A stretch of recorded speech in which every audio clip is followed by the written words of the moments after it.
Social media is often the only way we hear about the plight of the Muslims in Palestine, Syria, Burma, and every Muslim conflict areas in the world, as most mainstream media would rather deliver news about celebrities than the real plight of fellow human beings around the world.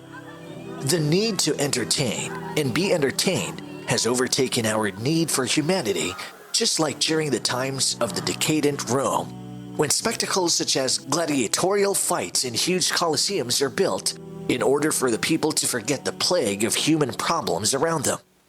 Muslims die each day of bombs and even weapons of mass destruction, while others die in a modern-day famine in biblical proportions, which is really unbelievable for the thriving human society we have today, as economists claim.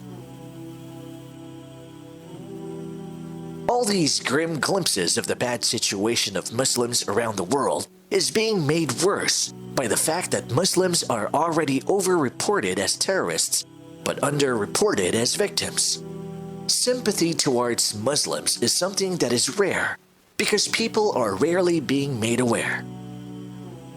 But of all the modern-day atrocities towards Muslims, there is one that has caught the attention of some mainstream media because of its peculiarity. Unlike being an open war, just like what is happening around the Muslim world, China is quietly, systematically, and effectively oppressing the Uighur Muslim minority. Early reports mention of Uyghurs being forced to attend indoctrination of the Chinese ideology to the point that they are being made to abandon their religion by having any Islamic religious act outlawed. This religious persecution meant that the Uighur women could not wear veils, or the Uighur population in general could not be allowed to read the Quran, attend regular prayers, or even fast during Ramadan. The Uyghurs is an ethnic minority in China whose population is more related to the Turkic people of Central Asia, like Kazakhstan, than the ethnic Han Chinese of mainland China.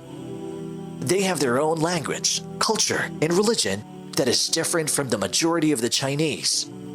This is due to the fact that the area they now occupy, the Xinjiang Uyghur Autonomous Region northwest of China, was once a sovereign state and is a remnant of the Mongol Empire.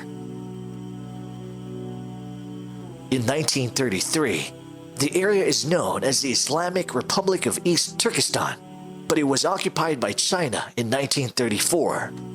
In 1944, the Soviet Union backed the creation of a smaller East Turkestan Republic at the edge of the Xinjiang province near Russia, but the Soviet Union ceded this too to China in 1949 as a gift to an ally when China became communist. It has been under China ever since.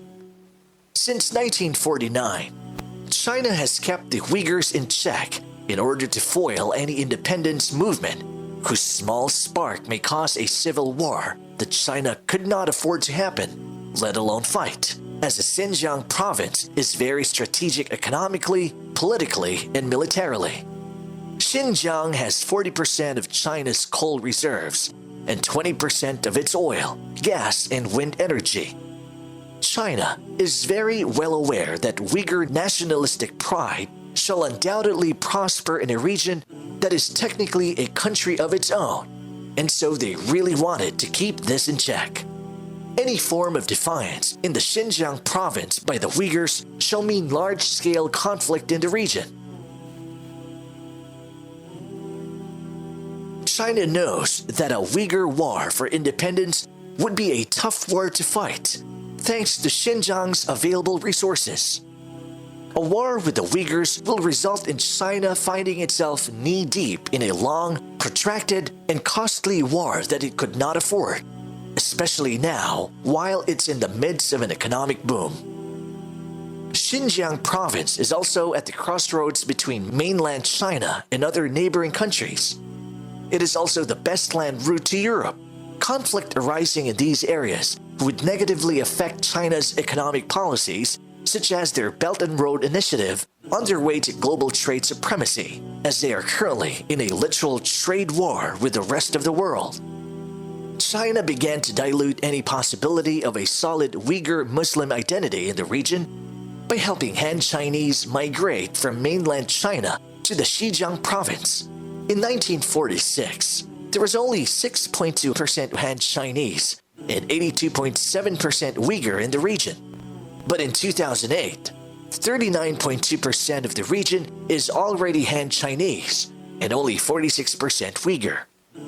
As the Xinjiang province progressed, Uyghurs are left discriminated and marginalized in every field of work and opportunities. This injustice ignited bloody riots, and one of these is in 2009, which led to the killing of 200 people. This led to more Chinese crackdown on the Uyghurs and the establishment of Muslim internment camps in the region. International media has made investigations on the matter that revealed huge internment camps for Muslims, about the size of modern cities, that have gotten bigger over the years as discovered through satellite imagery. The Chinese government is least cooperative in the matter, claiming that those were vocational schools and factories. But the satellite imagery reveals very high perimeter walls and guard towers that cast long shadows that you would most likely find in a prison, not in a school or a factory. It is an internment camp for ethnic cleansing, an ethnic cleansing that China could not keep secret for so long. Soon enough, China renames these vocational schools as re-education centers after relenting to some pressure, especially from Western media, who visited China in order to investigate the plight of the Uyghurs in these internment camps. China is now dancing to the tune of curbing international terrorism as their main reason for this religious persecution. Upon hearing about this, we are quick to make parallels between the Jewish Holocaust during World War II under the Nazis, but most independent investigations made reveal that China has a different set of motives other than pure religious hatred of the Muslims. China is purely economic and political in all these atrocities, as they say. But still, any kind of atrocity in any kind of motive is still an atrocity.